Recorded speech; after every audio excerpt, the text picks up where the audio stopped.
Subtract 0.282 from 9.85 using long subtraction. Line up the decimal points in the same column. Add placeholder zeros so both numbers have the same number of decimal places.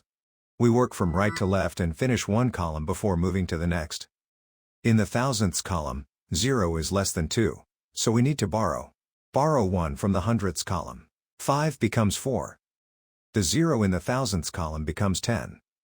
In the thousandths column, 10 minus 2 is 8. In the hundredths column, 4 is less than 8, so we need to borrow.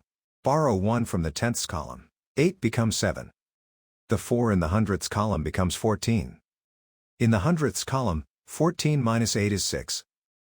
In the tenths column, 7 minus 2 is 5.